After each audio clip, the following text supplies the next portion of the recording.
श्री स्वामी समर्थ. गुरुवार राखी केळकर तुम्हाला सांगते.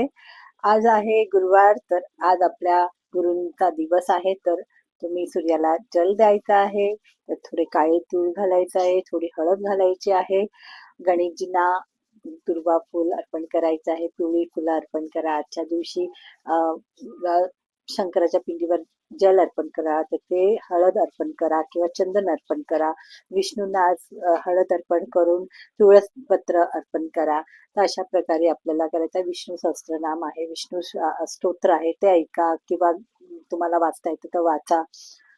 आजच्या दिवसामध्ये आपल्या गुरूंना त्यांच्या दरबारात जा, म्हणजे स्वामींच्या दरबारात जा, त्यांच्या घरी जा, साईबाबांना च्या दरबारात जा. तुम्ही ज्यांना गुरु मानतात त्यांना नक्कीच तुम्ही आज आठवण करा. आज द्वादशी श्राद्ध आहे. हे संन्यासी लोकांसाठी श्राद्ध असते, जे लोकांच्या कुटुंबामध्ये किंवा समाजामध्ये जे व्यक्ती संन्यासी होऊन स्वर्गवासी झालेले त्यांच्या आत्म्यांना शांती आणि त्यांचे पूर्ण आशीर्वाद आपल्याला मिळो याच्यासाठी असतं. म्हणून आजच्या दिवसामध्ये तुम्ही जितकं दान कराल खूप चांगलं असणार आहे. गायत्री मंत्र गायचा आहे आजच्या दिवसात. ओम भूम भुव स्वा तत्सवितुर्वरेण्यं भर्गो देवस्य धीमहि धियो यो न प्रचोदयात्. असं गायत्री मंत्र मंत्र तुम्ही जपामध्ये आज दिवसभरात करा.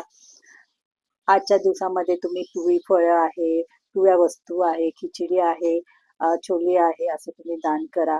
अ, जर तुम्हाला काही नाही जमलं तर भजी आहे, पकोडे आहे, तुम्ही ते द्या.